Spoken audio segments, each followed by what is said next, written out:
女士们、先生们，上午好！欢迎各位出席国务院新闻办公室新闻发布会。党的18大以来，在以习近平同志为核心的党中央坚强领导下，经过全党、全国各族人民共同努力，我国脱贫攻坚战取得了全面胜利，创造了人类减贫史上的奇迹。今天，国务院新闻办公室发表人类减贫的中国实践白皮书，同时举行新闻发布会，请中央宣传部副部长、国务院新闻办公室主任徐林先生介绍白皮书的有关情况。Monsieur Xu Lin, directeur du bureau d'information du Conseil des affaires d'État, a présenté ce livre blanc. Et nous avons également invité Monsieur Tang Renjian, ministre de l'Agriculture et des Affaires rurales, et Monsieur Wang Zhenpu, directeur de l'administration nationale pour la revitalisation rurale, et M. Hong Tianyun et M. Xia Genshen a participé à cette conférence de presse. Et ils vont répondre à vos questions. Et maintenant, je donne la parole à M. Xu Lin à présenter le livre blanc. Mesdames et messieurs, chers amis journalistes, cette année marque le centenaire de l'établissement du Parti communiste chinois. Depuis sa naissance, le Parti communiste chinois a depuis toujours comme mission initiale de procurer le bonheur au peuple et chercher le grand renouveau de la nation chinoise. Il a uni et conduit le peuple avec une foi inébranlable dans la lutte contre la pauvreté. Et le 100 ans d'histoire de développement du Parti communiste chinois est celle d'efforts centenaires pour éliminer la pauvreté et le retard et procurer le bonheur à notre peuple. Depuis le 18e congrès du Parti communiste chinois, le comité central ayant camarade Xi Jinping comme le noyau dirigeant a pris une série de mesures hors normes et a organisé la bataille contre la pauvreté d'une échelle sans précédent, d'une force jamais connue et d'une plus grande population. Le 25 février, le secrétaire général Xi Jinping a déclaré solennellement dans le Rassemblement national pour marquer les réalisations en matière de réduction de la pauvreté que nous avons remporté une victoire totale dans la lutte contre la pauvreté. Et la Chine a accompli la tâche dure d'éradiquer la pauvreté absolue. Aujourd'hui, le Bureau d'information du Conseil des affaires d'État publie ce livre blanc intitulé « Réduction de la pauvreté, l'expérience et la contribution de la Chine ».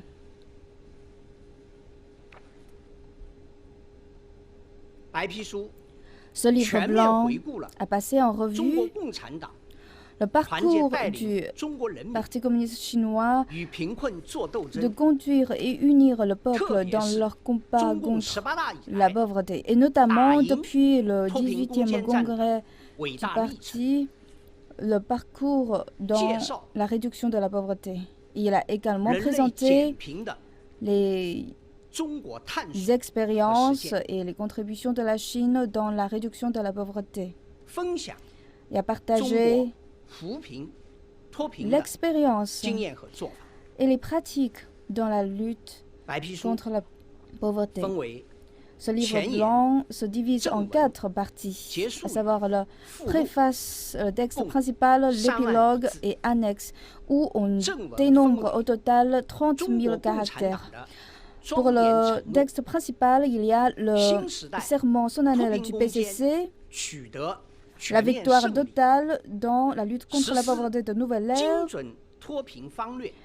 les mesures ciblées de réduction de la pauvreté, le nouveau chemin pour combattre la pauvreté et la construction de la communauté d'avenir commun à l'abri de la pauvreté. Nous pouvons dire que ce livre blanc est d'un matériel historique important qui reflète et présente à tout azimut la cause de réduction de la pauvreté de Chine.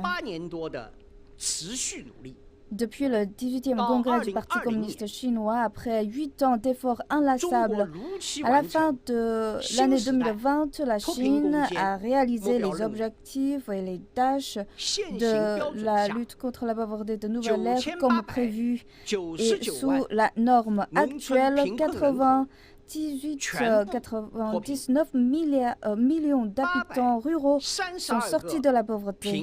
832 comtés pauvres ont tous dit adieu à la pauvreté et 128 000 villages sont tous sortis des rangs des villages pauvres. Et cette victoire dans la réduction de la pauvreté a créé un miracle de la réduction de la pauvreté de la Chine, même du monde. Le livre blanc a montré que cette bataille de la lutte contre la pauvreté est historique pour le changement des zones rurales chinoises. Il s'agit là d'une autre réforme grandiose des zones rurales chinoises et a promu le développement ensemble des régions rurales chinoises. Cela a jeté une base solide pour construire un pays moderne, socialiste, et réaliser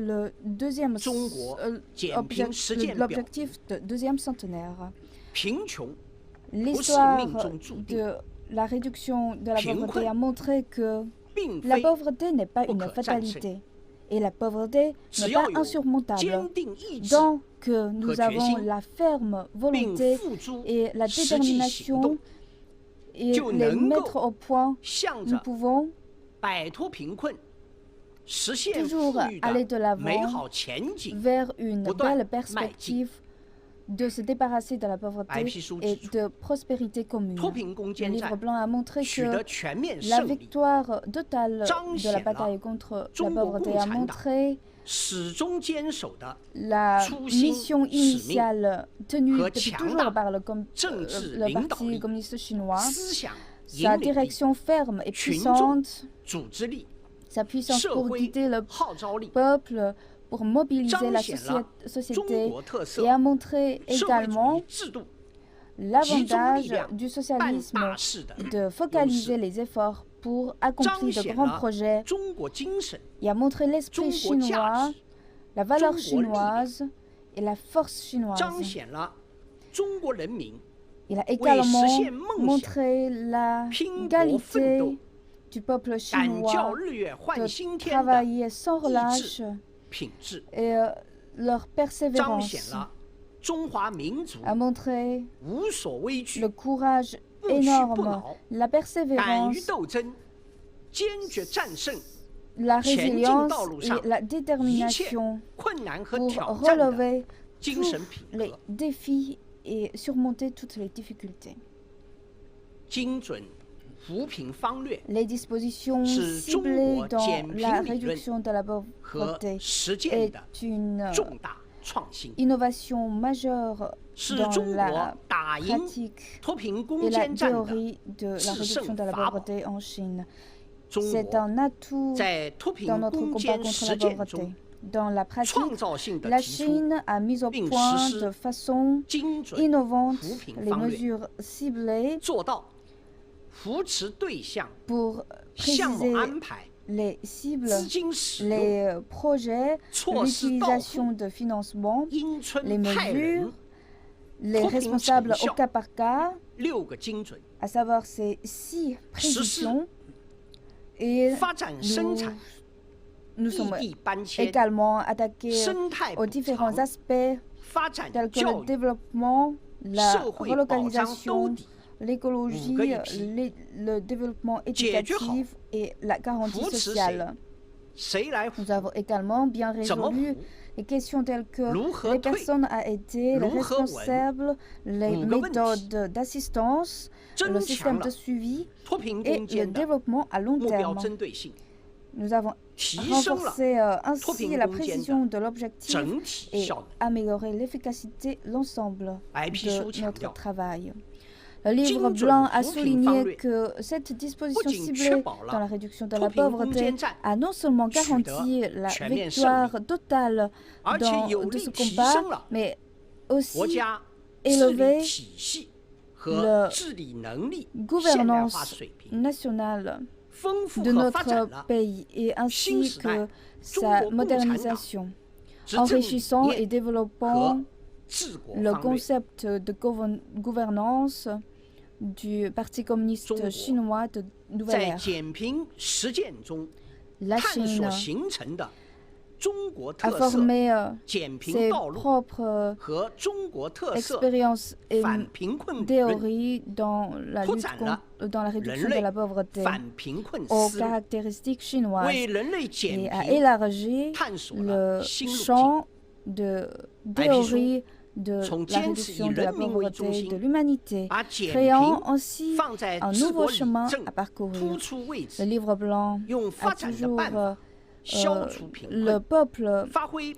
le peuple comme la priorité et a mis la gouvernance dans une place importante et a fait jouer le rôle principal du peuple et mobiliser toutes les forces, créant ainsi une solution chinoise dans la cause de la réduction de la pauvreté.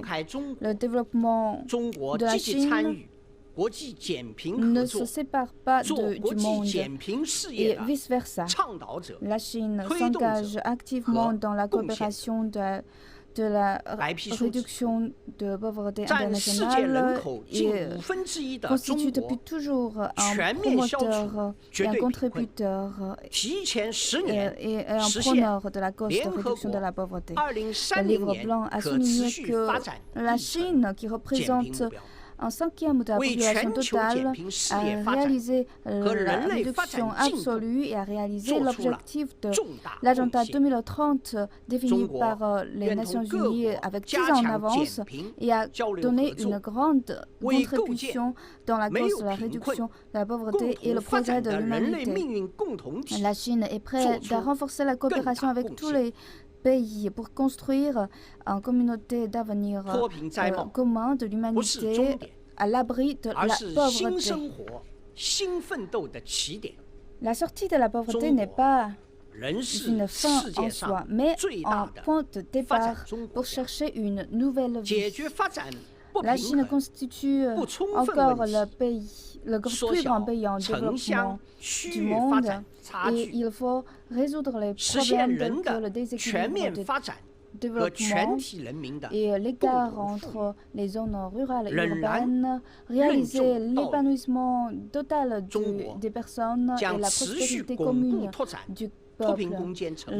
Le chemin reste long à parcourir. La Chine va encore consolider les résultats bien acquis et coordonner les mesures avec celles de la revitalisation rurale et promouvoir la revitalisation rurale avec une plus grande force. Le livre blanc a bien dépeint la perspective de développement chinois et de la revitalisation des zones rurales chinoises à l'horizon 2030 et 2005 et indiqué que la Chine, dans l'avenir, va encore aller de l'avant pour réaliser le développement total des personnes et la prospérité commune du peuple. Et c'est tout. Je vous remercie. 下面欢迎各位提问。提问之前，请通报一下自己所代表的新闻机构。 Je vous invite à nous poser les questions. Monsieur au deuxième rang. 好，谢谢主持人。我是那中央广播电视总台央视的记者。我想问一下，就是说，今年习近平总书记在今年2月举行的这个全国脱贫攻坚总监表彰大会上指出，经过8年的持续奋斗，我们如期完成了新时代的脱贫攻坚的目标任务，我国脱贫攻坚战呢取得了全面胜利。我想请问一下，这个全面胜利具体表现是什么？谢谢。vous demander, en effet, aujourd'hui, avec voilà, donc durant une conférence de presse tenue au début de ce mois-ci, eh bien, le président chinois Xi Jinping a en effet souligné que la Chine a atteint la victoire totale de l'élimination de la pauvreté. Et je voudrais savoir ce que ça veut dire, l'élimination de la pauvreté totale. Nous avons remporté la victoire absolue durant cette lutte contre la pauvreté. Et il faut dire que cette victoire est historique à tout niveau. Parce que d'abord, c'est au niveau de l'histoire, nous avons éradiqué la pauvreté absolue. Après 8 ans de lutte, en ce moment-là, nous avons 99 millions de personnes rurales sont déjà sorties de la pauvreté, ainsi que plus de 800 districts sont sortis de la pauvreté. 14个集中连片特困地区区域性的贫困得到解决。14 régions d'extrême pauvreté sont également sorties de la pauvreté. 在全面小康路上，一个也不能少的庄严承诺。中华民族5000年发展史上首次整体的消除了绝对贫困。中国人民的千年梦想、百年夙愿得以实现。20年脱贫，群众的生活水平对不起啊，显著提升。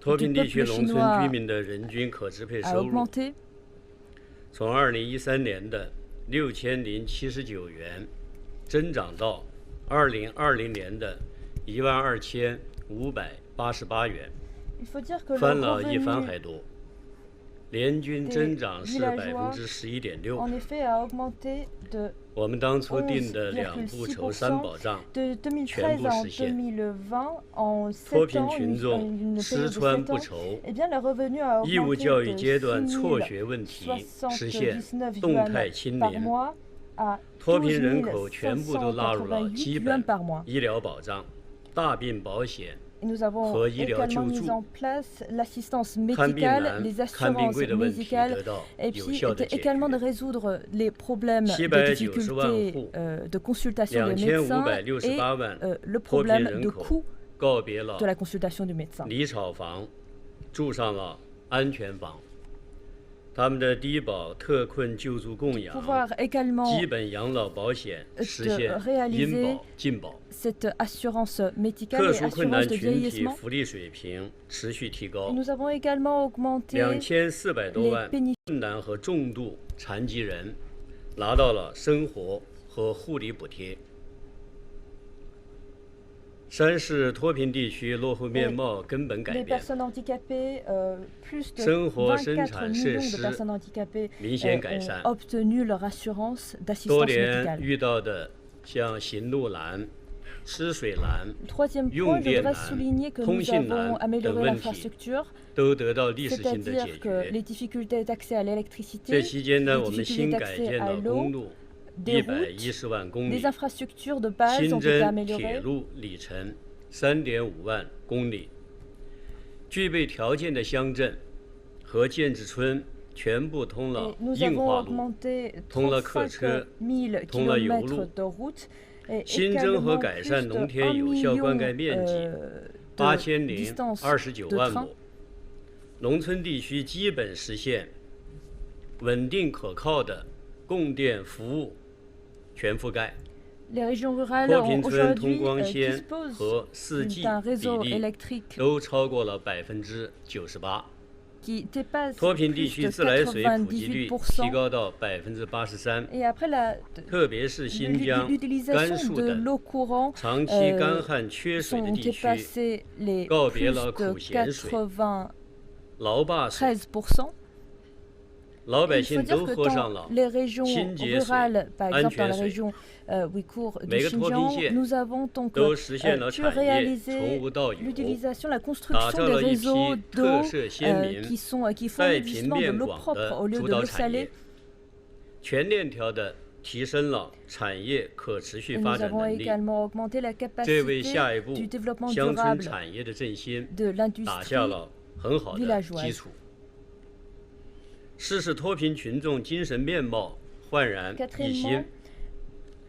脱贫攻坚不但在物质上可以讲是硕果累累，在精神上我们也取得了丰硕的成果，唤醒了脱贫群众对美好生活的追求，提振了他们自强不息、勤劳致富、创业争先的精气神儿。 主人翁意识显著提升，脱贫致富的热情高涨，户户都找到了致富的门路，村村也建有致富的产业，形成了你追我赶、奔小康的浓厚的氛围。同时呢，他们现代的观念理念 不断增强，市场意识、科技意识、创新意识进一步提升，信心更强，脑子更活，心气更足。另外，在这个社会风气方面，像孝亲敬老、邻里和睦、温室兴办、赏识减半的文明的新风，也得到广泛的弘扬。 entre personnes interpersonnelles dans une communauté a été améliorée. Donc c'est un nouveau rêve, c'est un nouveau but pour les personnes rurales. Et la capacité, cinquièmement, je voudrais souligner, c'est la capacité de gouvernance à l'échelon de base a été améliorée. Nous avons sélectionné beaucoup de fonctionnaires pour commencer à participer dans la lutte de la pauvreté dans ces régions rurales. Et le peuple aujourd'hui écoute le parti et suivent la voie indiquée par le parti communiste. Et les villageois maintenant ils insistent sur la solution de trouver une solution commune par la voie commune. Et la revenu collectif des villages sortis de la pauvreté sont donc également sortis de la pauvreté. Par exemple, je prends un exemple. Chaque village en moyenne reçoivent 120 000 yuan par mois. Et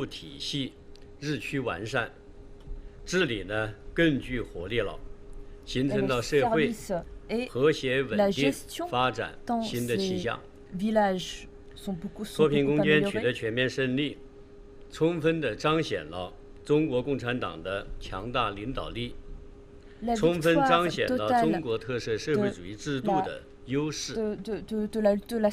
脱贫攻坚伟大事件，锻造形成了上下同心、进锐出战、精准务实、开拓创新、攻坚克难、不负人民的 脱贫攻坚精神，这将激励我们为实现乡村全面振兴接续的奋斗。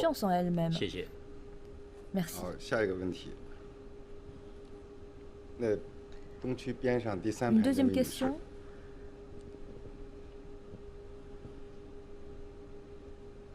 Good morning, Prensa Latina. I would like to know which is the plan for China to prevent rural people return to poverty.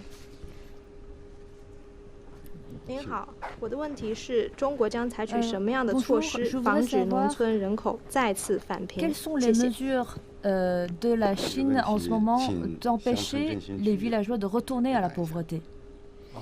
谢谢这位记者朋友的提问。由我来回答这个问题。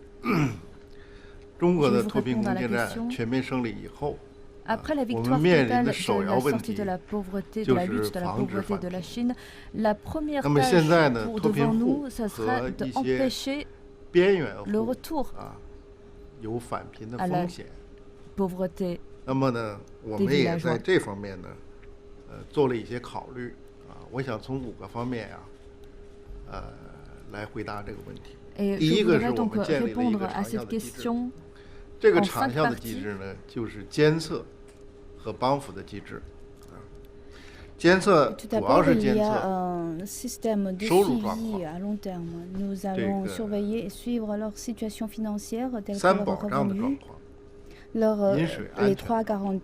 这也是我们在脱贫攻坚主要要解决的问题。我们这个监测呢，有一个原则，就是3早，要早发现、早干预、早帮扶。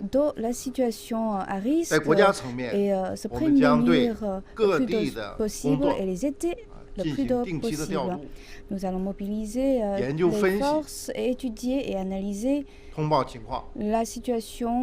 et communiquer la situation en temps réel et créer un mécanisme d'assistance en première ligne pour que et aussi les mesures seront adaptées à notre situation essentielle et à la situation des régions rurales pour que ces mesures soient bien précisées et adaptées à leurs besoins. Deuxième point, il faut que la politique soit consistante et continue. Le comité central a décidé d'établir 5 ans de période de transitoire pour stabiliser la situation du village qui vient de sortir de la pauvreté. Et c'est-à-dire, nous avons bien accompli la tâche, mais nous devons stabiliser la situation. Et nous sommes en train de bien ajuster et perfectionner le système. Et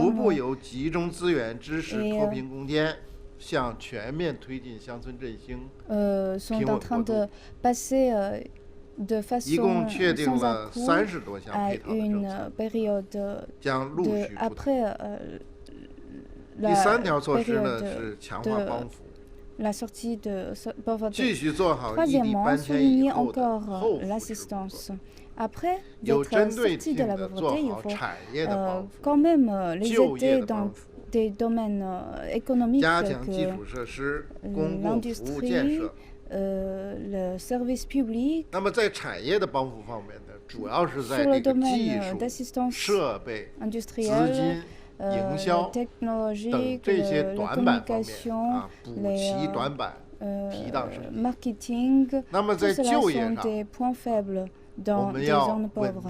Et il faut y prêter attention. Et aussi, au niveau de l'éducation, nous allons encore créer plus d'opportunités d'emploi pour les personnes qui viennent de sortir de la pauvreté.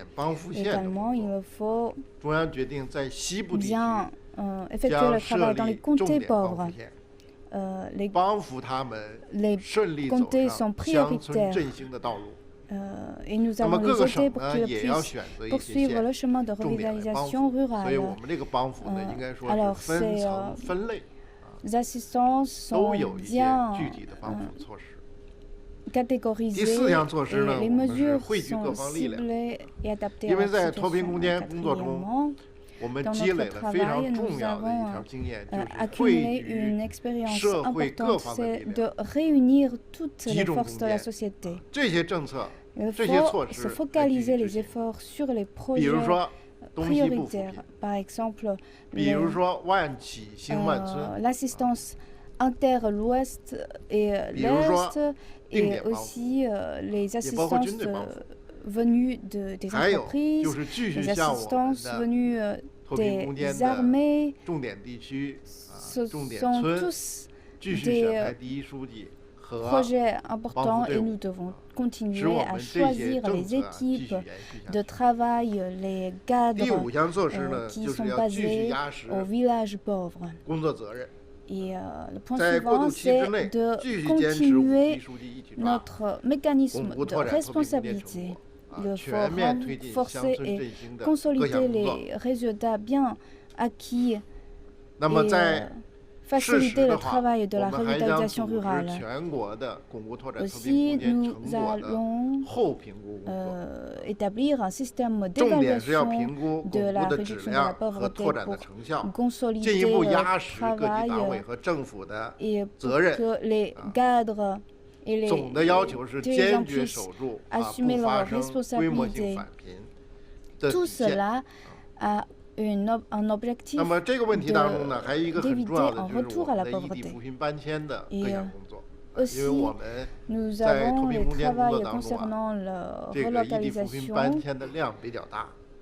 Ça, c'est un travail énorme à accomplir. L'échelle est grande. Pour cette population, nous avons également des mesures hors normes et des politiques. Et sur ce point-là, j'aimerais inviter M. Hong Tianyun, directeur adjoint de l'administration nationale pour la revitalisation rurale, à répondre à cette question. Oui, on vient d'évoquer les points importants pour éviter le retour à la pauvreté. Comme vous savez que notre pays a centralisé sur les habitants qui se trouvent dans l'Ouest, qui sont manquent de ressources, et cela a conduit à leur pauvreté. Le nombre des habitants qui sont relocalisés sont énormes, qui être équivalent à la population totale d'un pays de moyenne taille. C'est pour ça que nous devons assurer la stabilité, assurer leur emploi et assurer leur enrichissement. Alors nous avons fait de plusieurs travaux. Tout d'abord, il faut garantir un emploi aux habitants. Deuxièmement, nous allons aider à travers les formations et aussi les aider à changer de concept, améliorer leur technique, leur savoir-faire et multiplier les différentes façons de travail pour que toutes les personnes puissent avoir un emploi. Et aussi, nous devons veiller à la durabilité de l'industrie. Dans certains points de relocalisation, nous avons envoyé les équipes de travail pour évaluer la situation industrielle et chercher les avantages comparatifs locaux pour coordonner un développement local. Et aussi, nous allons renforcer la construction d'infrastructures et les services publics. Comme vous savez, nous avons 350 000 de points de relocalisation et c'est énorme. Et sur ces points-là, il faut bien établir les infrastructures telles que l'électricité, la télécommunication, l'eau potable. Nous devons également faciliter l'intégration et la coordination locale pour que tous les habitants puissent bénéficier de ces services. Et aussi, nous allons renforcer leur vie spirituelle en leur donnant plus d'espace de communauté. Nous allons pour les personnes qui viennent de se délocaliser, il faut les aider à avoir une solidarité et une bonne entente entre voisins. Et c'est pour ça que nous devons faire des efforts pour améliorer leur bonheur, sens de bonheur. À la province de Sichuan, dans Liangshan, mon collègue a beaucoup d'expérience dans ce domaine. Et surtout, les rôles joués dans le cadre et les membres du Parti communiste chinois ont fait beaucoup de contributions dans ce domaine. Je vous remercie. 好，下一个问题。刚才那个挨着的那位外国男记者，哎。Keith Bredger, New York Times. When I went to southeastern Gansu, I found many families who had been helped by the poverty alleviation program if they were registered as extremely poor in 2015 and 2016. But if they became poor in 2017, they could not get into the program. Are you going to make it easier for people to enter, or are you going to re-register people for who is extremely poor? And second, just on what you're announcing today, is China's poverty alleviation program practical for other developing countries that may not have as much financial resources or organizational resources as China? Thank you. 我是来自《纽约时报》的记者，我有2个问题。首先呢，就是此前我在甘肃采访的时候发现，有一些家庭他们在15年或者16年的时候呢，就已经被认定为贫困户了。这些呢，这对他们来说没有问题。但是，一些17年发生贫困情况的家庭，好像很难被认定为贫困户。所以呢，我想问的是，在这方面，中国政府有什么措施来认定这些 sont encore pauvres, mais ils ont difficulté d'être inclus dans ce programme. Alors, quelles sont les mesures à prendre pour les aider? Pour la deuxième question, c'est que on vient d'entendre les expériences sur la réduction de la pauvreté. Selon vous, est-ce que ce modèle pourrait être transportable dans les pays qui n'ont pas assez de ressources financières comme la Chine? 这2个问题呢，我来先回答您的这个第2个问题。Je vais tout d'abord répondre à votre deuxième question. Et puis je vais inviter Monsieur Xia Gengsheng à répondre à la première question. Les expériences et les pratiques efficaces de la Chine sont nombreuses. Après avoir commencé notre bataille contre la pauvreté, nous avons eu beaucoup de cas et d'histoires qui sont très touchants et très enrichissants. Ce sont des histoires qui ont montré l'efficacité de notre travail. Les expériences pourrait se résumer à plusieurs points qui pourraient être utilisés dans d'autres pays. Le premier point, c'est être centré sur le peuple. L'objectif des efforts du Parti communiste chinois est de permettre au peuple chinois de mener une belle vie. Ça, c'est notre mission et notre objectif. Et durant le processus de la réduction de la pauvreté, tout le parti, à tous les échelons, ont fait des efforts unis dans unis leurs efforts pour promouvoir cette perspective. Je pense que c'est une expérience très importante.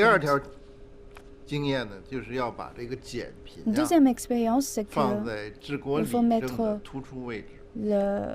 cette tâche dans une place importante de la gouvernance nationale. Le Parti communiste chinois a depuis toujours comme objectif principal de faciliter la prospérité commune. Et l'éradication de la pauvreté est une tâche importante. Et nous avons élaboré de nombreuses mesures pour cela dans chaque plan annuel et aussi les plans à long terme. Nous pouvons voir que cela fait partie des dispositions importantes. Au niveau national, nous avons promu cette cause, surtout après le 18e congrès du Parti communiste chinois. Le comité central ayant camarade Xi Jinping comme noyau dirigeant a mobilisé toutes les forces de la société et établi un système de la réduction de la pauvreté, ce ce qui a jeté une base et un soutien fort pour le travail du futur. Et nous avons... Le troisième point, c'est que nous nous focalisons sur un concept de développement durable. Nous disons souvent que la cause de la réduction de la pauvreté constitue une opportunité importante pour le développement. Ceci joue un rôle décideur dans le développement.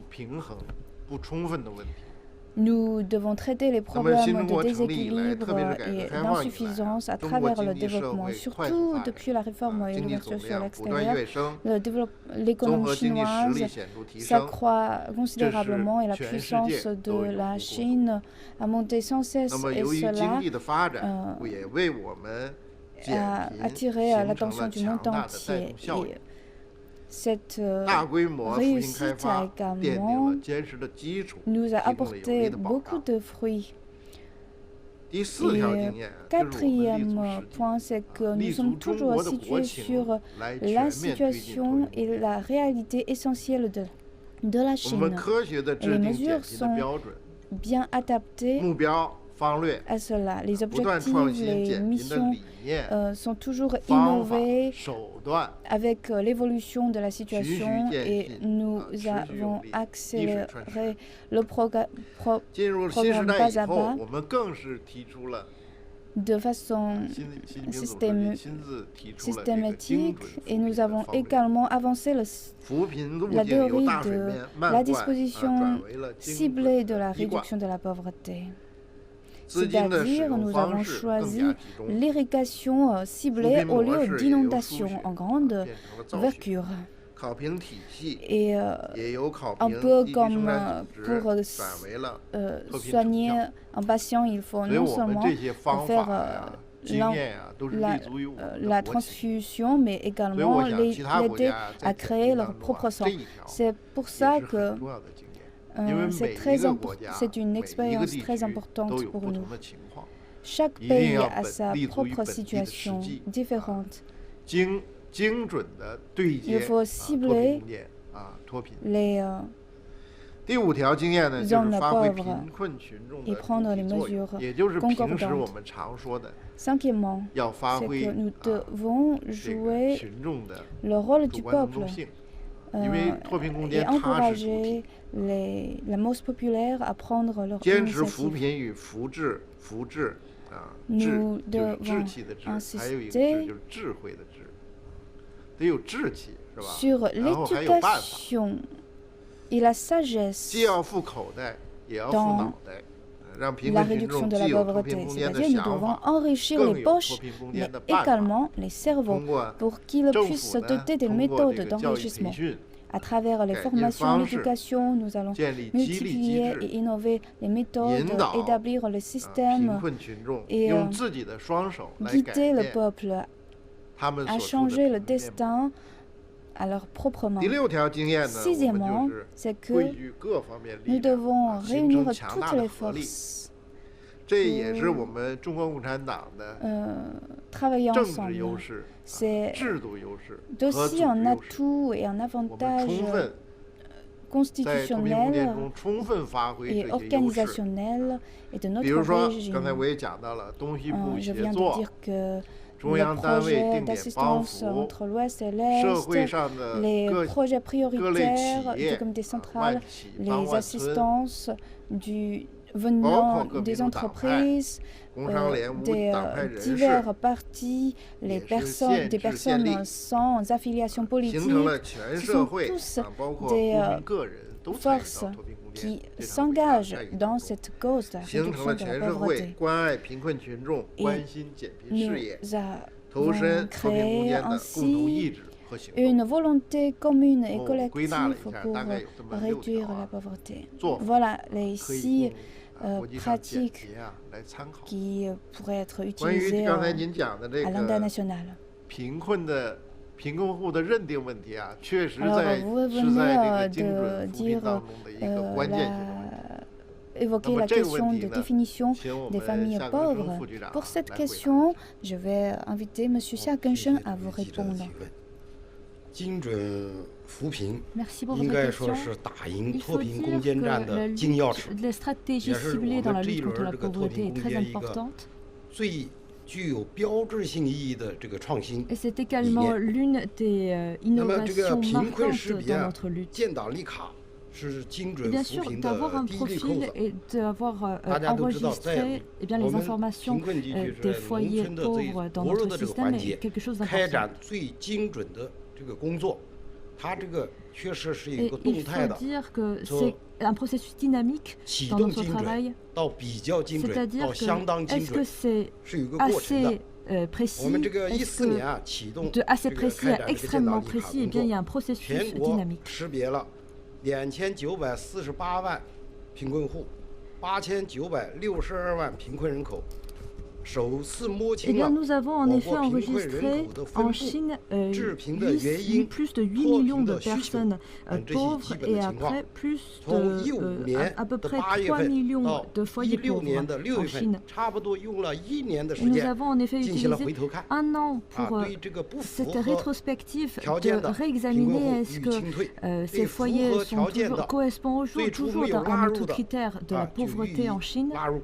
这个从这个17年之后，每年进行动态调整，就是通过这个过程，不断的使这个精准更加精准。所以从这个过程来看，中国对贫困户的识别是动态的，不是依次识别定终身。当然，无论是在脱贫攻坚期间，还是现在巩固拓展脱贫攻坚成果的过渡期，咱们对这个如何发现durant laquelle il faut donc revenir sur les résultats et puis de restabiliser les résultats que nous avons parachevés en Chine. Et donc en fait, nous avons utilisé en 3 points, en 3 aspects. Le premier aspect, c'est d'aller auto-déclarer par eux-mêmes les villageois qui se sentent pauvres et qui pensent qu'ils sont parmi les personnes pauvres, eh bien ils vont auto-déclarer auprès du gouvernement. Et après, le deuxième, ce sera nos fonctionnaires qui vont donc les aider à sortir de la pauvreté. Et la troisième, 或者你没有参与产业，没有进行就业，导致你的收入骤减这个我们通过这种途径来这个发现，及时干预，及时帮扶。还有一点就是我们同时设立了21217的监督举报电话。Et nous avons également mis en place une ligne de téléphone. Voilà, à partir du moment où les villageois n'ont pas pu bénéficier des politiques et des aides, ils peuvent donc appeler ce numéro pour signaler, pour alerter les autorités, voilà, pour qu'ils puissent intervenir dans la résolution de leur pauvreté. 国际市场新闻社记者我想问一下，有专家说那个农村这1亿多的新的脱贫人口，可能是未来的中等收入的消费主力吧那么请问要让这些新的脱贫人口逐步的进入这中等收入这个群体还需要做哪方面的努力？Quels sont les efforts à faire encore aujourd'hui En effet, pour permettre ces villageois d'entrer dans la gamme de médiane revenu en Chine. Mais est-ce qu'on aura quelques politiques sur le financement qui aident ces personnes sorties de la pauvreté à se financer pour leurs projets?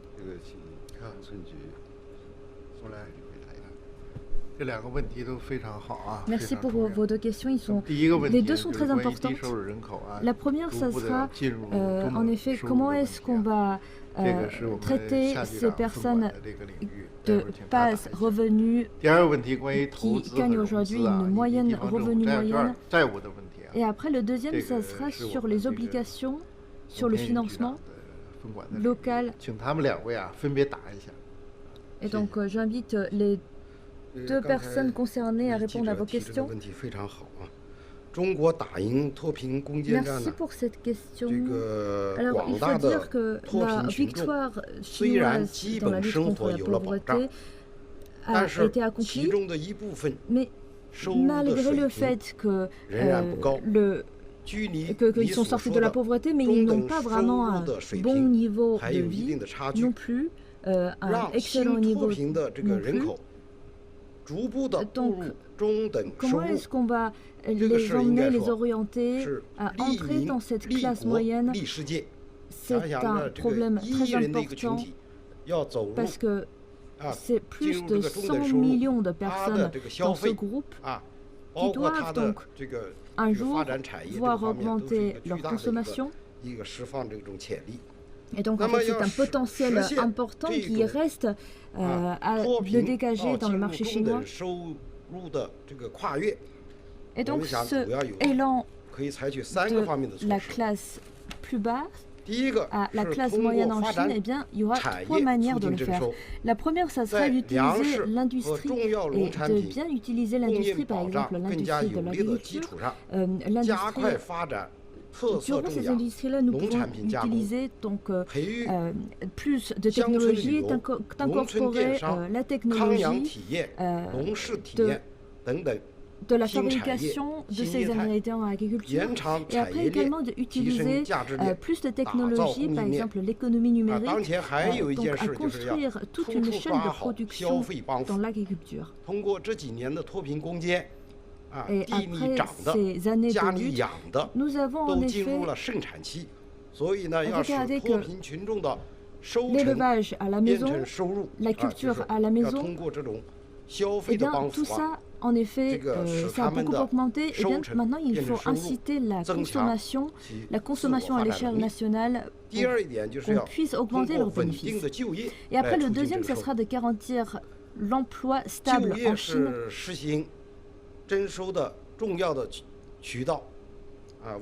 C'est un moyen important en Chine de pouvoir stabiliser la situation et la revenu de ces personnes sorties de la pauvreté. Et cette année, nous avons donc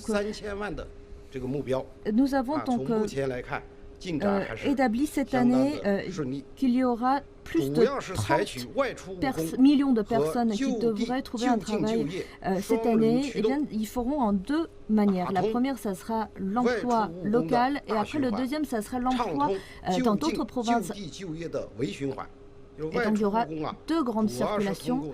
La grande circulation, ça sera donc une collaboration entre l'ouest et l'est de la Chine pour les permettre à trouver un travail, les personnes de l'ouest allant dans la partie de l'est.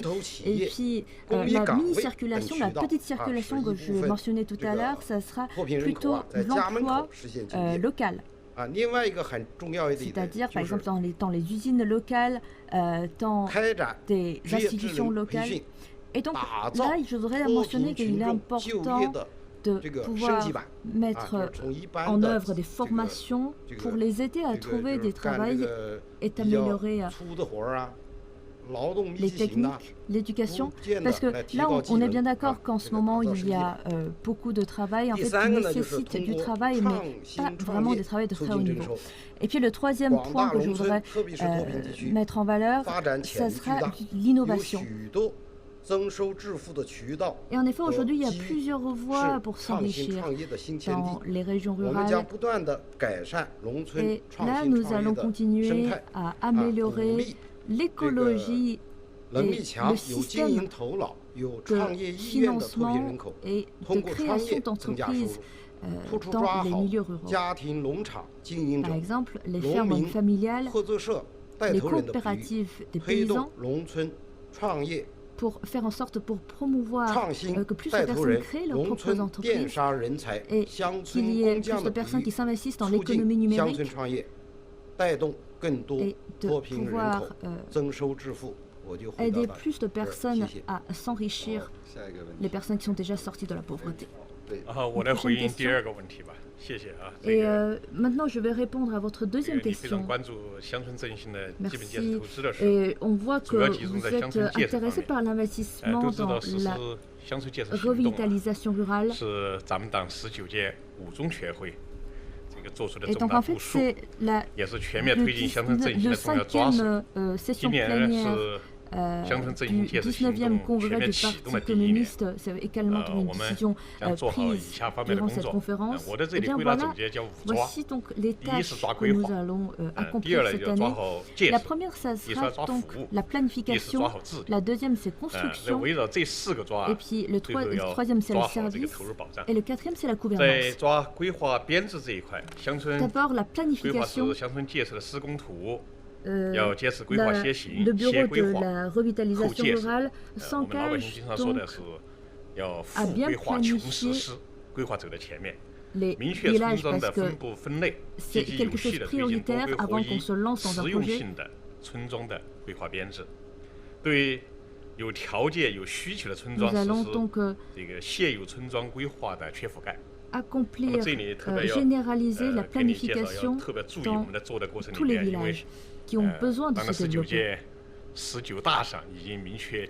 Durant le 19e congrès, nous avons vu que cette politique a été donc promulguée dans la planification des villages et de la revitalisation des villages.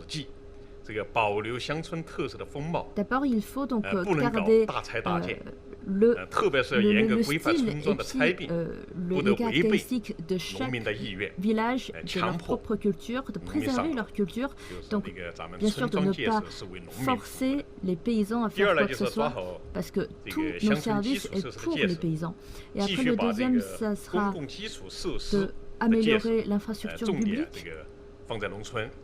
Et l'importance, c'est qu'on puisse mettre en œuvre et développer, par exemple, le système d'eau, la route, l'électricité et télécommunications, et puis l'approvisionnement énergétique, et puis bien sûr le traitement de l'eau usée.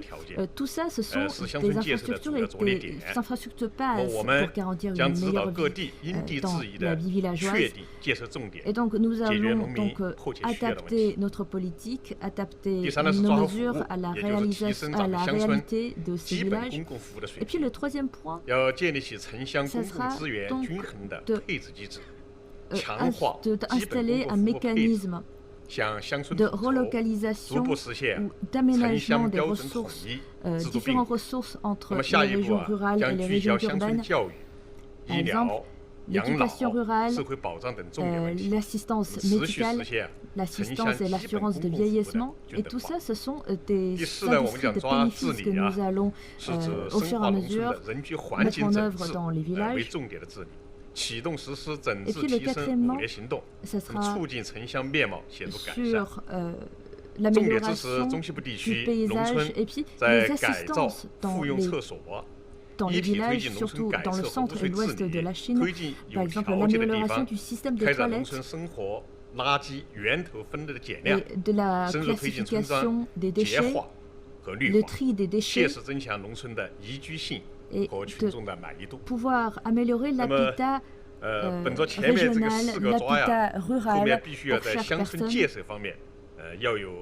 Et donc il faut dire qu'il faut beaucoup investir, il faut garantir cette protection, dans cette protection des régions rurales. Par exemple, investissement, les soutiens des banques sont tous importants.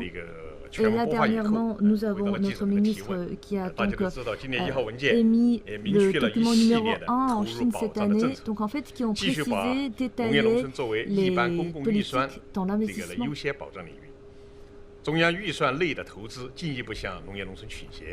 Et le budget central cette année continue à augmenter l'investissement, le budget durant cette année.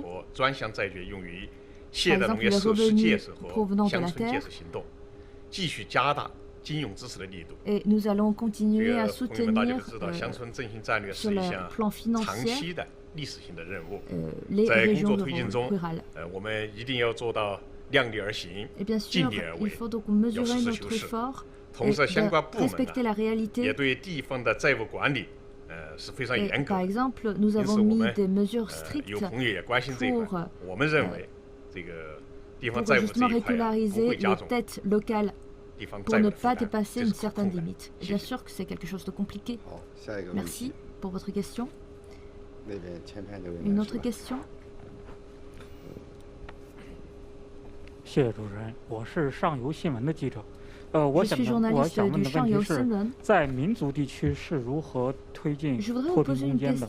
下一步如何巩固这些地区的脱贫成果？谢谢。Pour les personnes qui sont minoritaires, du peuple minoritaire, eh bien, comment est-ce que vous avez concrétisé les mesures lutter contre la pauvreté et comment est-ce que vous allez restabiliser vos résultats?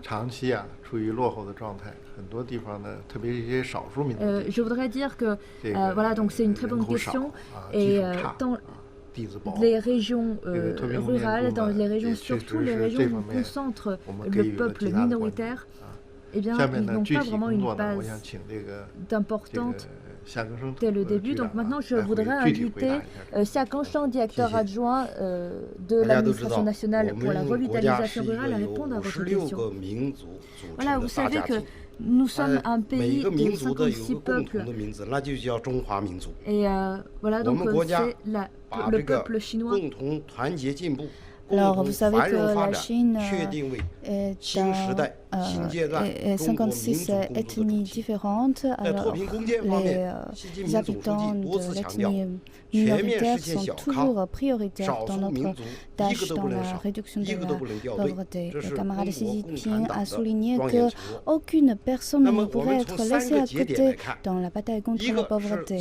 Et c'est pour ça que nous avons focalisé les efforts dans les régions pauvres d'ethnie minoritaire. Nous avons depuis toujours mis le peuple de minorités ethniques et les régions ethniques comme une tâche prioritaire et nous avons mis au point des mesures favorables et préférentielles. Par exemple, pour 8 régions et provinces, nous avons investi 300 milliards de yuans de soutien dans la cause de la réduction de la pauvreté. Et aussi dans la terre, dans l'immobilier, dans le talent, nous avons aussi mis en avant des mesures favorables pour y accorder une garantie. Et aussi, le 23 juin, le secrétaire général Xi Jinping a tenu une conférence, une discussion de travail qui a souligné que le grand champ de bataille contre la pauvreté sont des régions pauvres de ethnie minoritaire, avec des mesures prioritaires et préférentielles hors normes. Ces régions-là ont comblé leur retard. Et l'année dernière, à l'occasion de l'année charnière pour remporter la victoire totale de la lutte contre la pauvreté, 52 comtés d'extrême pauvreté ont été traités de façon prioritaire et ils sont tous sortis de la pauvreté, surtout le peuple d'ethnie minoritaire. Surtout les personnes, les habitants d'ethnie minoritaire dont la population sont relativement peu élevés, ils ont tous dû adhérer à la pauvreté. Et ils ont réalisé ainsi une grande enjambée pour entrer dans la société de moyenne essence. Cela a honoré l'engagement solennel du camarade Xi Jinping de ne laisser aucune personne à côté dans notre parcours de la réduction de la pauvreté.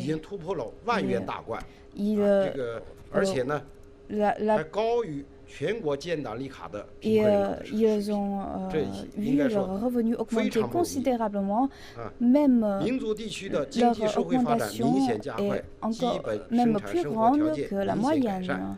des personnes sorties de la pauvreté. Et leurs vies ont été changées considérablement.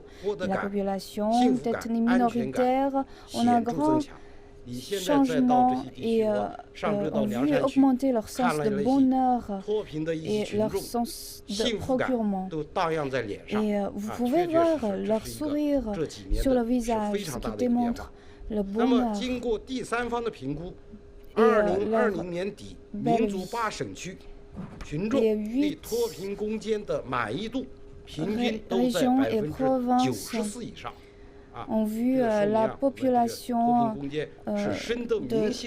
satisfaite à plus de 90% du travail effectué dans la lutte contre la pauvreté.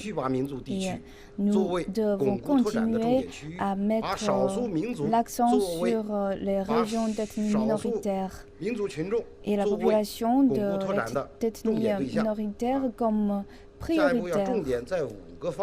Et dans 5 domaines, nous allons effectuer les travaux prioritaires.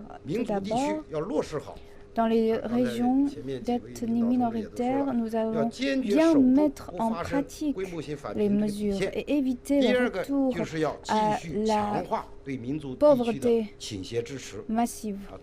Et deuxièmement, nous allons continuer à prendre des mesures préférentielles. Les mesures préférentielles sont principalement dans les zones d'ethnie minoritaire, dans le financement, le talent, l'immobilier, la terre. Nous allons combler leur retard et renforcer leur capacité de se développer.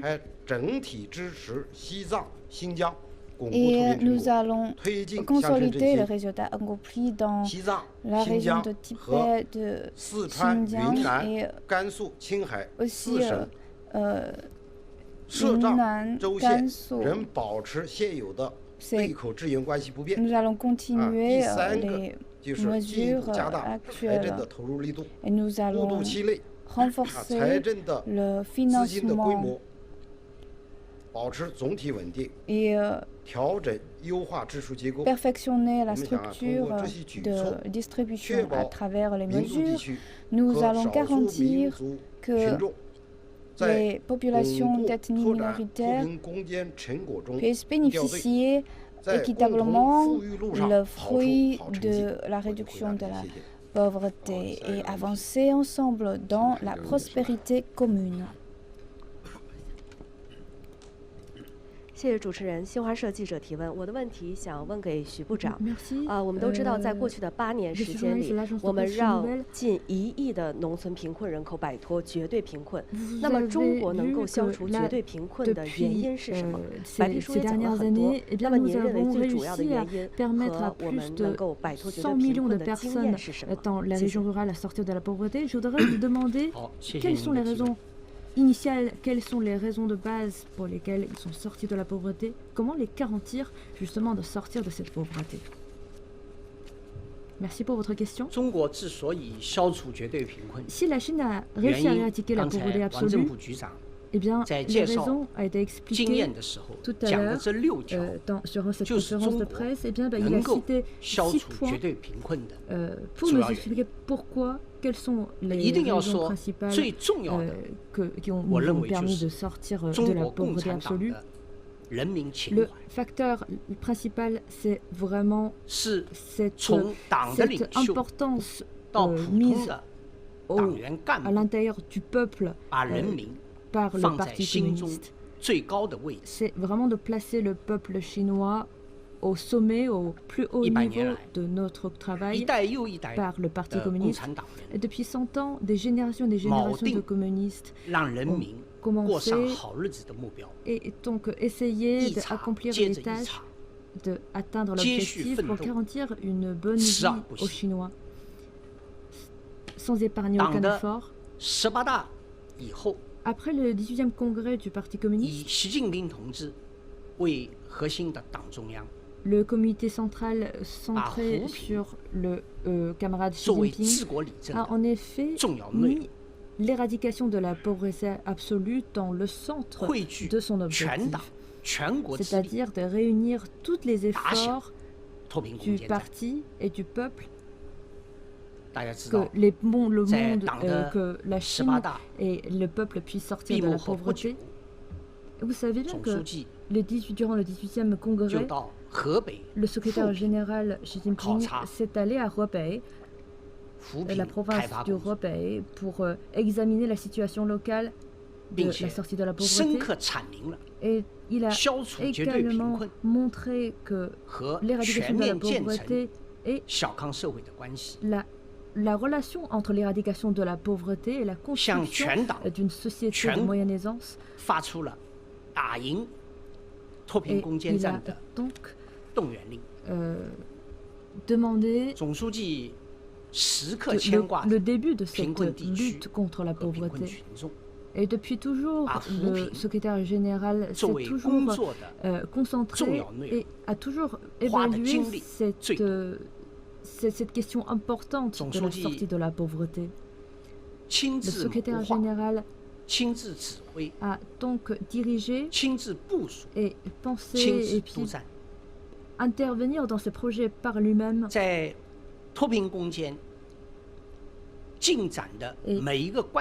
dans chaque moment charnière de la lutte contre la pauvreté, le secrétaire général a toujours tenu des conférences pour écouter, pour collecter des opinions et pour obtenir plus d'informations locales. Et des conférences de consultation ont été tenues plusieurs fois, une cinquantaine de fois. Et bien sûr, nous avons continué à collecter plus d'informations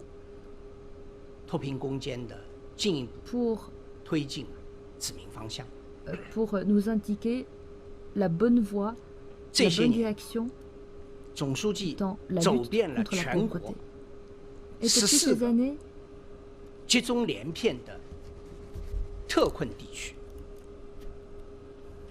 et ces dernières années, le secrétaire général Xi Jinping a investigué 14 régions pauvres et est entré dans les familles pauvres pour savoir sur le terrain réel la situation.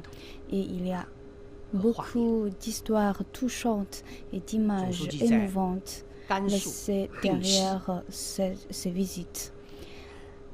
Et le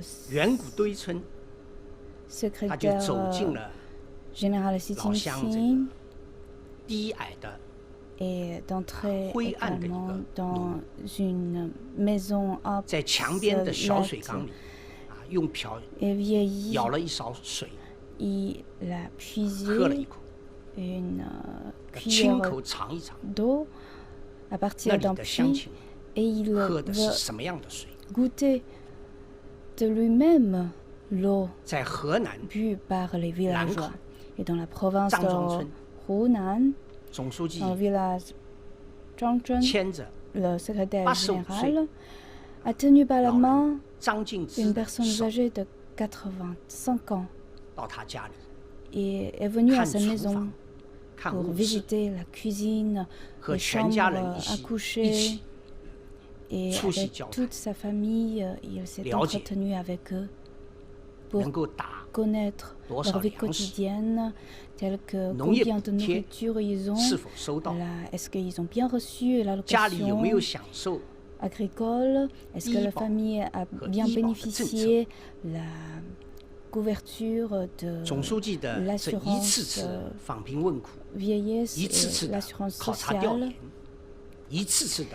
Ces investigations sur investigation a montré pleinement l'attention et l'amour profond du dirigeant vers le peuple. Cela a non seulement chauffé le cœur de la population, mobilisé leur enthousiasme et a également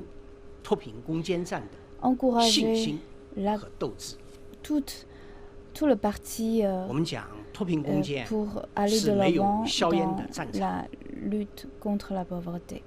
Nous disons toujours que la réduction de la pauvreté est une bataille invisible.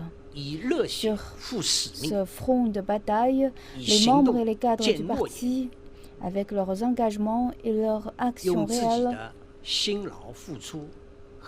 et des efforts sans relâche, même quelquefois leur vie, pour procurer le bonheur au peuple. Ici, je voudrais vous donner 2 exemples des cadres. L'un, c'est le cadre de l'administration de compte qui est envoyé à la province de Guizhou, le monsieur Jiang Haiquan. Lorsqu'il est dans la village, les villageois restent encore très réticents. Ils pensent que c'est un cadre venu de Pékin en métropole et ils ne connaissent pas la situation de leur village. Pourtant, il s'est enraciné dans cet endroit. Il a bien entré dans la vie de chaque famille pour connaître leur vie quotidienne, pour les aider à résoudre les problèmes. Et dans ce processus, les villageois ont tous accepté à cœur ouvert. Et ils ont gagné beaucoup de soutien des villageois. Et au bout de son mandat de 2 ans, les villageois ont écrit ensemble une lettre et ils espèrent que lui, il peut rester à la village. C'est pour ça lui, il est resté dans ce village. Lorsqu'il est allé à ce village pour la première fois, sa fille a 3 ans. Et de son retour, sa fille est déjà dans une école primaire. Sa fille a dit que papa n'est pas revenu pendant 3 ans pour passer avec moi la fête de l'enfant. Mais j'ai reçu des lettres et lui, il m'a expliqué que lorsque tous les enfants des villageois puissent mener une vie heureuse, il sera revenu. Et un autre exemple, c'est d'un cadre dans la province de Guangxi, dans le village de Jiangmen. Le secrétaire général de ce village et directeur des affaires rurales locales.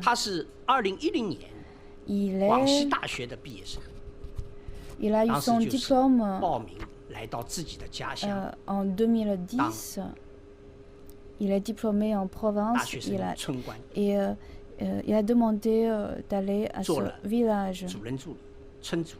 Et à ce moment-là, il était l'assistant du directeur du village.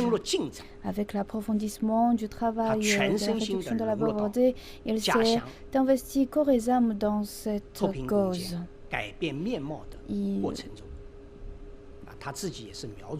Il est de l'ethnie Miao. Et il travaille dans ce village d'ethnie Miao avec tous les villageois. Ils ont fait beaucoup d'efforts et ont trouvé un chemin pour enrichir le village avec l'avantage de ressources locales de cet endroit. Le village a pu se développer. Et après, au bout de son mandat,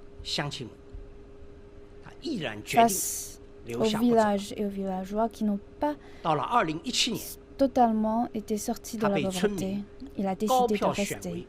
Et après, il a été voté avec une majorité écrasante par le villageois pour être le directeur du village.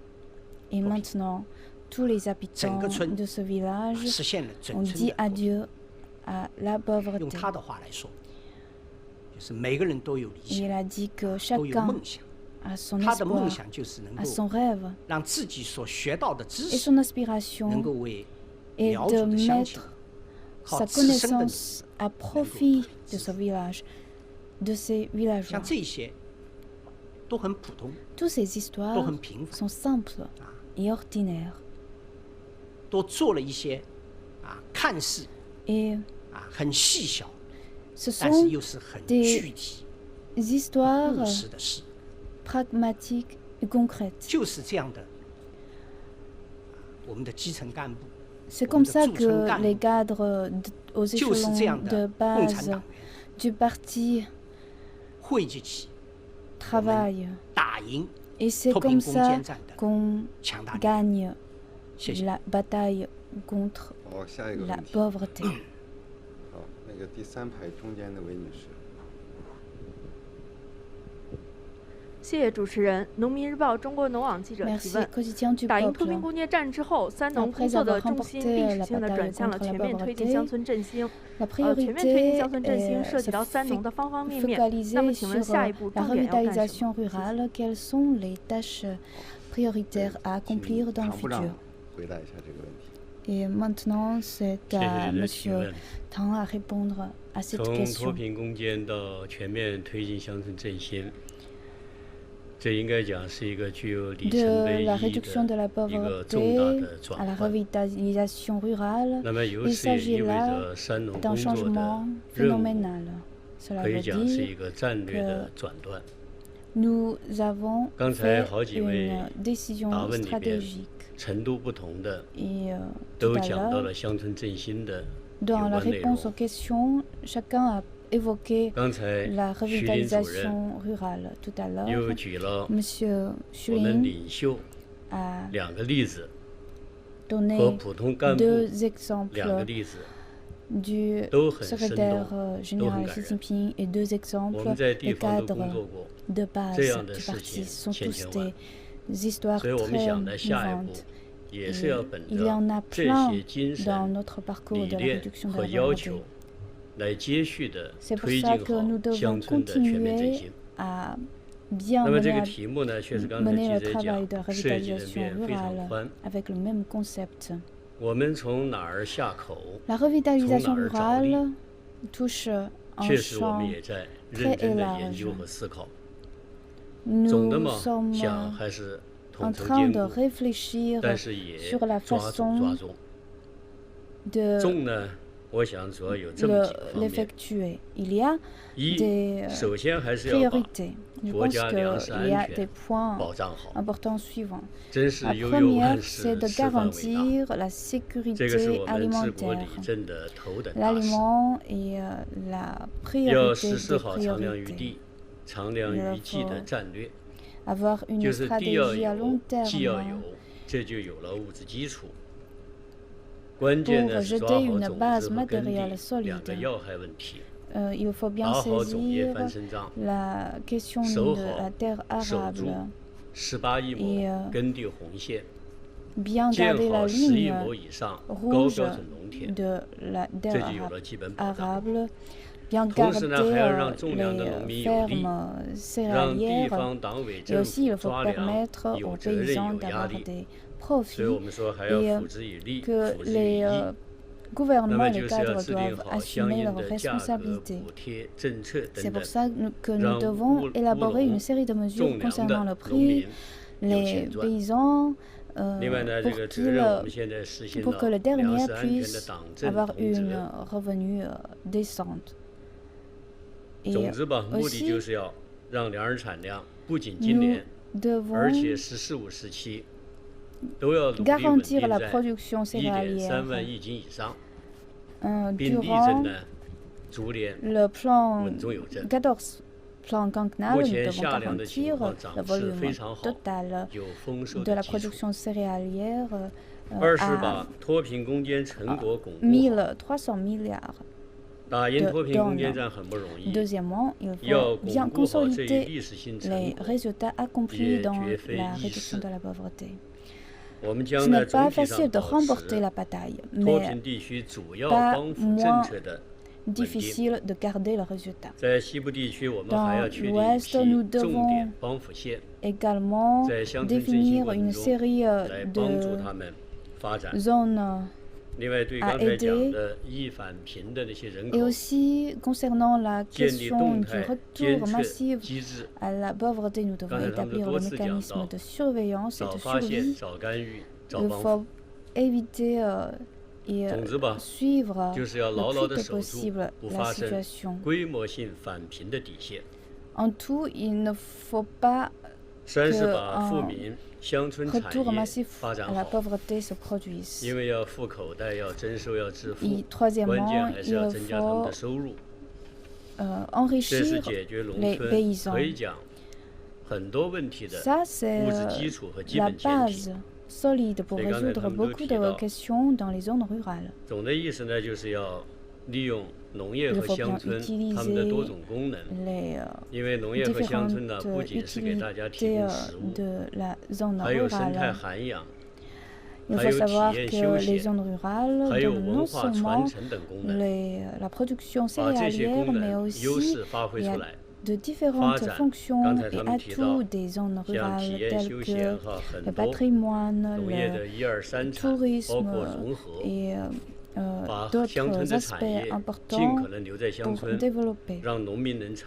Nous devons faire des efforts pour que les paysans puissent bénéficier de leur travail. Il faut bien établir l'infrastructure et le service public des zones rurales. Durant certaines conférences de presse, j'ai évoqué que beaucoup de questions ont été réglées dans des villages, mais nous avons également vu que certaines régions qui est moins petite que le village ont encore des problèmes à régler. Nous devons régler le problème de l'accès à l'électricité, à la télécommunication et aussi les problèmes liés à l'agriculture tels que le stockage céréalier et les logements des paysans. Tous ces problèmes doit être traité sérieusement pour faciliter la production et améliorer la vie des paysans. C'est pour ça que ce sont des priorités de notre travail. Nous devons également améliorer le service dans les zones rurales, améliorer l'ambiance spirituelle de village et assouvir aux exigences spirituelles des paysans. Nous allons faire des efforts en sorte qu'il y ait un changement total de l'ambiance spirituelle des zones rurales. Aujourd'hui, nous avons vu l'enthousiasme des journalistes. C'est pour ça que nous allons prolonger un peu la conférence. Journaliste de Phoenix TV. Certains disent que le seuil de pauvreté de la Chine est en dessous du seuil défini par la Banque mondiale. Comment vous regardez de cette question? J'ai remarqué que pendant 2 sessions, il y a plusieurs journalistes qui ont répondu à cette question et les porte-paroles y ont répondu déjà.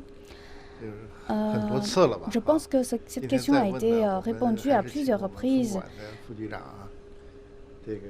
Malgré cela, cette fois-ci, cette question est évoquée encore une fois et alors je vais inviter notre collègue à répondre à cette question. D'après notre niveau de développement socio-écologique et l'exigence des personnes pauvres, nous avons établi les normes de la pauvreté. C'est pour ça que c'est notre mesure ciblée à notre situation. Et en 1986, la Chine a établi pour la première fois la ligne de pauvreté, ce qui est 206 yuan. par personne. Et puis après, nous avons augmenté le seuil à 865 yuan pour 90 millions de personnes. Et après, pour un autre plan agricole, nous avons augmenté encore une fois le seuil à 2300 yuan. Cela correspond à 120 millions de personnes. Alors notre norme est toujours a compris plusieurs indicateurs.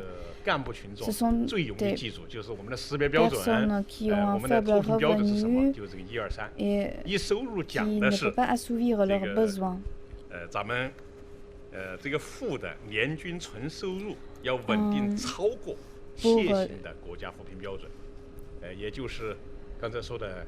Alors, les 人民币啊，接近4000元，就这个概念啊，就要超过4000。实际上，我后面给你报告一个数字，咱们大大超过。两步制三保障就是稳定实现不愁吃、不愁穿和有教育有保障。à 4 000 yuan en 2020, donc on a établi cette norme en adaptant l'évolution de la situation.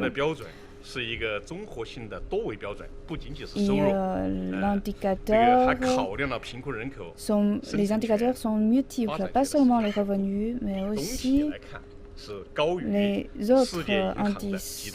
Généralement, c'est en dessus de l'indicateur établi par la Banque mondiale et aussi en dessus de l'agenda 2030 établi par l'Organisation des Nations Unies. Cela a montré l'exigence de l'établissement de la société de moyenne naissance de la Chine. À la fin de 2020, les revenus bruts par personne est plus de 10 000 yuan, ce qui est largement au-dessus des personnes pauvres. Donc nous allons continuer notre disposition et garantir la stabilité et bien suivre les personnes qui sont sorties de la pauvreté et soutenir le développement des industries locales des zones pauvres. Et nous allons également bien effectuer le travail de suivi pour les personnes délocalisées pour que les habitants puissent s'enrichir continuellement et aller de l'avant vers la prospérité commune. La question suivante. 日本读卖新闻记者提问：中国提出到2035年的目标是全体人民共同富有，取得更为明显的实现性进展。那么为了这个实现这个目标，农民的收入提高，农村的发展是必不可少的。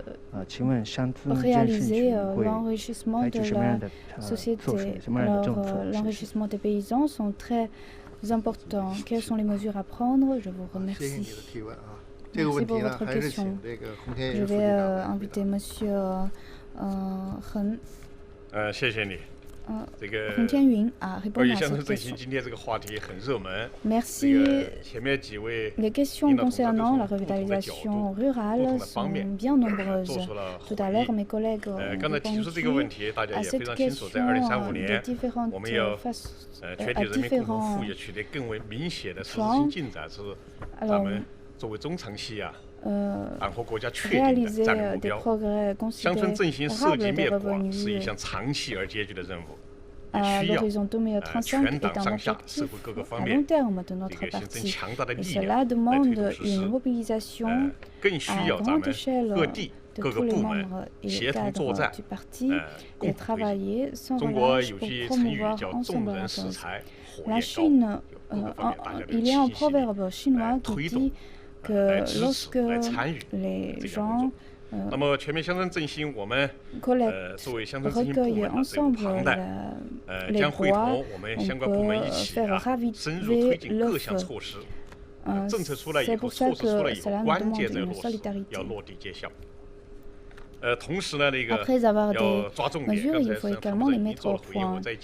Monsieur Tang vient de parler de certaines priorités. Moi, je vais ajouter quelques points pour améliorer la vie des paysans et augmenter leurs revenus. Il faut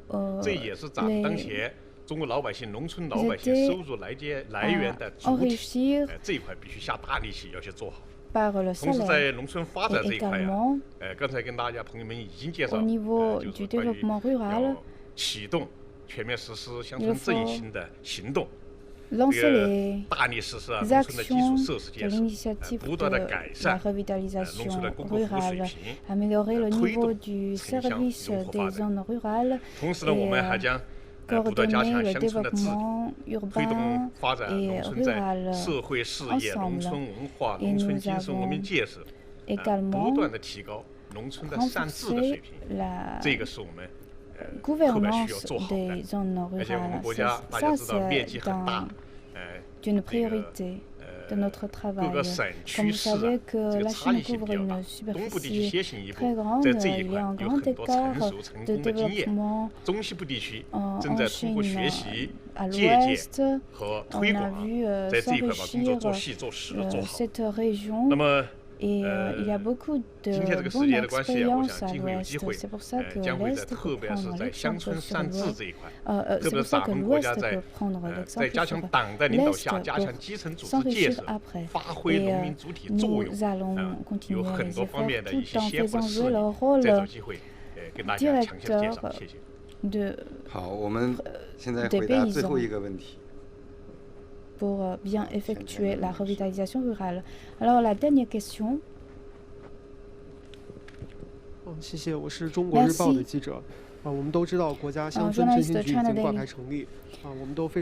Comme on sait tous que l'administration nationale pour la revitalisation rurale est entrée officiellement en service. Et je voudrais savoir quels sont les travaux effectués par l'administration et aussi quels sont les travaux prioritaires dans le futur de cette administration. Merci beaucoup d'entre vous portent d'attention sur le travail de l'administration nationale pour la revitalisation rurale et le travail de notre administration à passer de la réduction de la pauvreté à la revitalisation rurale. C'est pour ça que les réunions ont été tenues pour discuter de cette question. Et l'administration est affiliée à la ministère de l'Agriculture et des Affaires rurales pour se charger des affaires concrètes de la revitalisation rurale. De la réduction de la pauvreté à la revitalisation rurale, on a vu augmenter les exigences et élargir le champ de travail. Et les tâches sont pas moins difficile que celle de la réduction de la pauvreté. Et nous devons renforcer notre responsabilité et bien mettre en pratique les responsabilités et faire jouer l'esprit pionnier et remporter de nouveaux fruits. De multiples travails sont en train de être réfléchis et j'espère que les amis journalistes puissent surveiller et aider notre travail. Nous allons former une force motrice ensemble pour promouvoir la cause de la revitalisation rurale. Sur cette stratégie de la revitalisation rurale, l'objectif, le positionnement et la mission ont déjà bien été précisés. Le positionnement, c'est que c'est le principal responsable de travail agricole 人才、生态文化、组织振兴。总的要求也是明确的。Et aussi, le travail, c'est de se focaliser sur la revitalisation industrielle, écologique, culturelle, organisationnelle et des talents. Et nous avons aussi fixé des objectifs à différentes étapes. À l'horizon 2035 et 2050, nous avons déjà fixé des objectifs. Nous avons également des plans quinquennales pour réaliser. Comme vous savez que la Chine a une grande superficie, une grande population. La situation est différente au cas par cas. C'est pour ça que nous avons des objectifs et des mesures différentes concernant des régions différentes. Et je suis convaincue que avec les efforts et les expériences du comité central, nous allons réaliser les objectifs pas à pas. Sur la deuxième question, sur l'édification de la revitalisation rurale, nous sommes en train d'accélérer à pas assurés. L'objectif principal, c'est de perfectionner l'établissement d'infrastructures. Comme vous savez que dans la revitalisation rurale, le gouvernement investit énormément, que ce soit financièrement ou au niveau des talents, pour améliorer la situation rurale. L'accès d'électricité, d'eau et la construction de routes ont été bien perfectionnés. Alors, comment encore accélérer le pas? C'est les questions à résoudre. Les routes à construire seront encore nous allons encore construire plus de routes dans des villages et aussi des routes spécifiques pour les industries et les tourismes vont être construits. Nous allons sans cesse monter en gamme les travaux bien effectués. Et nous allons aussi procéder à l'amélioration de l'environnement, tel que le tri de déchets et le traitement d'eau usée. Et d'après les statistiques, les toilettes, la couverture des toilettes publiques en zone rurale atteint 86% et chaque année nous sommes en train de suivre ce travail. Et le traitement et le tri des déchets quotidiens ont atteint un taux de plus de 80%, à peu près 90%. Et maintenant, il nous reste encore à régler le problème d'eau usée, de traitement de d'eau usée. Nous sommes en train d'innover les méthodes de traitement telles que la canalisation d'eau usée et les méthodes plus locales. De toute façon, sous les efforts de toutes les parties, je suis convaincue qu'il y aura encore des progrès à réaliser. Sur la revitalisation rurale, après l'avoir évoqué par le 19e congrès du Parti communiste chinois, cette notion a attiré beaucoup d'attention de divers milieux. J'espère que les amis journalistes puissent y faire attention et nous inspirons mutuellement pour promouvoir la cause de revitalisation rurale. Je vais ajouter un point sur la revitalisation rurale. Cette notion a attiré beaucoup d'attention. Je voudrais vous dire que l'administration nationale pour la revitalisation rurale, le ministre de l'Agriculture et des Affaires rurales sont tous pour les affaires agricoles. Nous sommes en train d'étudier les législatives et les politiques pour cette cause. Nous sommes en train de travailler à différents niveaux. Alors, je vous remercie